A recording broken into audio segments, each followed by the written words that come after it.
جو ہمیں اسلام تعلیم دیتا ہے اور وہ کلچر جو ہمیں ماں باپ نے باپ دادا نے منتقل کیا ہے اس کو توڑنے کے لیے بچوں سے یہ کہا جاتا ہے کہ یہ تمہارا باپ کون ہوتا ہے اس نے تو ٹھیک ہے تمہاری پرورش کر دی ہے، اب تم بالغ ہو گئے، اب جو تمہاری مرضی ہے کرو. نہیں، یہ بات نہیں ہے.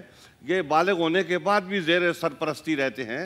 حضرت عمر فاروق رضی اللہ تعالیٰ عنہ کے گھر کو دیکھ لیں، حضرت ابو بکر صدیق رضی اللہ تعالیٰ عنہ کے گھر کو دیکھ لیں، کیونکہ ہمارے رہنما ہیں، ہم نے ہر بات میں ان کی طرف دیکھنا ہوتا ہے. جو اس طریقے سے انہوں نے اپنے خاندانی نظام کو قائم رکھا ہے تو ہم نے بھی اسی طریقے سے اپنے خاندانی نظام کو قائم رکھنا ہے. بالکل بات پہنچی آپ کی. ایک کالر کو شامل کرتے ہیں. السلام علیکم. وعلیکم السلام.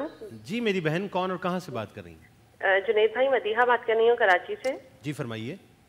جنید بھائی، پہلے مجھے آپ کے پروگرام کی تعریف کرنی تھی. جو آپ پروگرام پیش کر رہے ہیں ماشاءاللہ تمام حاضرین کی وجہ سے ہمارے رمضان کا جو مزہ ہے وہ دوبالا ہو گیا ہے. الحمدللہ. تو اور اس کے علاوہ میں آپ کی شیخ صاحب سے وظیفہ پوچھنا چاہوں گی پلیز. جنید بھائی، ہم 5 بہنیں ہیں اور ہمارے پیرنٹس جو ہیں بہت پریشان ہیں ہماری شادیوں کے لیے. اسی لیے میں نے اس پروگرام کو دیکھتے ہوئے وظیفے سنتے ہوئے میں نے یہ آپ سے پوچھنا تھا شیخ صاحب سے کہ شادی کے لیے وہ کہ ایسا وظیفہ بتا دیں جو کہ اچھے رشتے ہو جائیں ہم 5 بہنوں کے. اللہ کریم ہے میری بہن، اللہ کریم. اللہ تعالیٰ آپ کو نیک صالح سنتوں بھرے رشتے عطا فرمائے. آمین سب آمین. بہت شکریہ جنید بھائی. اور اویس صاحب سے ایک نعت کی فرمائش بھی تھی. ایک میں ہی نہیں ان پر قربان زبانہ ہے. اویس صاحب اپنی آواز میں سنا دیں. بہت شکریہ. اپنی ہی آواز میں سنائیں گے، فکر نہ کریں انشاءاللہ. بہت شکریہ جنید بھائی. جی بالکل ٹھیک ہے. اویس بھائی آپ اپنی آواز میں سنا دیجیے. سب انہی کا ہے، ہمارا کچھ نہیں. ہمارا واہ واہ واہ کیا بات ہے. ہماری آواز ہی واہ واہ کیا بات ہے، کیا بات ہے. پلیز. میرے خیال میں پہلے ان کا شیخ صاحب آپ مسئلے کا حل بتا دیجیے. ابھی تھوڑی دیر پہلے ہی رشتوں کے بارے میں بتائی تھی کہ سورہ نصر کا جو وظیفہ بھی بتایا تھا وہ بہت بہترین ہے. اگر یہ کریں تو انشاءاللہ 5 بہنوں کے رشتے آسانی سے ہو جائیں گے.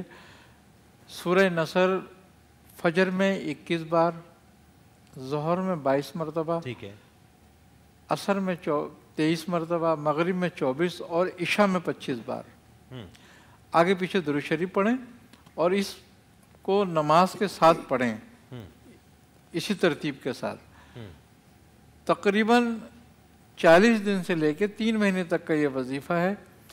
انشاءاللہ تعالی ہر طرح سے اس میں کامیابی حاصل ہو جاتی ہے اور اچھے رشتے گھر بیٹھے آ جاتے ہیں انشاءاللہ. اللہ کریم. قرآن شریف کی سورہ اسراء کی سبحان الذی اسرا بعبدہ لیلا من المسجد الحرام الى المسجد الاقصى الذی بارکنا حولہ لنریہ من آیاتنا انہ هو السمیع البصیر.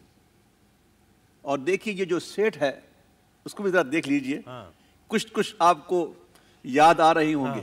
مسجد اقصیٰ، یہ جو محرابیں بنائی گئی ہیں نا، یہ محرابیں مسجد اقصیٰ سے متاثر ہو کے بنائی گئی ہیں. سبحان اللہ. یہ جو پیچھے جی، اور یہ جو گنبد ہے مسجد صخرہ کا گنبد ہے. اچھا.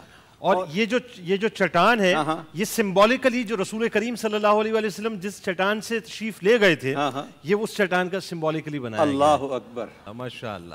وعلیکم السلام میری بہن، فرمائیے. الحمدللہ میں بہت اچھا ہوں، آپ ٹھیک ہیں؟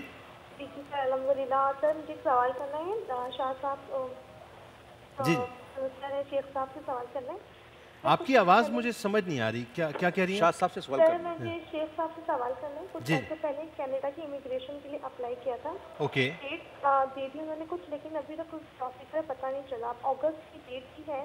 پلیز کائنڈلی ان سے پوچھ کے بتا دیجیے کوئی اچھا وظیفہ، اور پلیز یہ بھی بتا دیں اگر وہ یہ کام ہمارا ہو جائے گا یا خدا نہ خواستہ کوئی آبجیکشن نہ لگ جائے. پلیز تھوڑی سی گائیڈنس. اللہ کریم. ویسے ظاہر ہے مطلب یہ سوالات نہ کیا کریں کہ ہو جائے گا، بس اللہ سے اچھی امید رکھیں، اللہ کرے جو بہتر آپ کے حق میں وہ ہو جائے. جی شیخ صاحب فرمائیے. اس کے لیے بہترین وظیفہ یہ ہے کہ سورہ فلق مغرب کی نماز کے بعد 70 مرتبہ پڑھیں، آگے پیچھے درود شریف درود ابراہیم 7 بار، اور اپنے مقصد کے لیے دعا کریں. انشاءاللہ کامیابی ہوگی، رد نہیں ہوگا. بالکل ٹھیک. اچھا ایک سوال آیا سوشل میڈیا پہ کہ بچے آپس میں لڑتے ہیں، بھائی جو ہیں ان کی بھی آپس میں نہیں بنتی، تو ان کے لیے کیا کیا جائے؟ ان کے لیے بہترین عمل ہے سورۃ القاریہ کا. ٹھیک ہے. سورۃ القاریہ جو ہے 41 مرتبہ چینی یا پانی پہ دم کر کے ان بچوں کو پلائیں جو آپس میں بہت زیادہ لڑتے جھگڑتے ہیں. تو انشاءاللہ تعالیٰ ان کے آپس میں میل محبت بھی ہو جائے گا اور شرارتوں سے اور لڑائیوں سے بھی باز آ جائیں گے۔ میں شاہ صاحب آپ کا بہت مشکور ہوں، آپ تشریف لائے، آپ کے قدم رنجا ہوتے ہیں، بس اللہ تعالیٰ آپ کے صدقے سے ہم سب پہ اپنا کرم فرمائے۔ شیخ صاحب آپ کا بہت شکریہ، آپ تشریف لائے۔ ناظرین کرام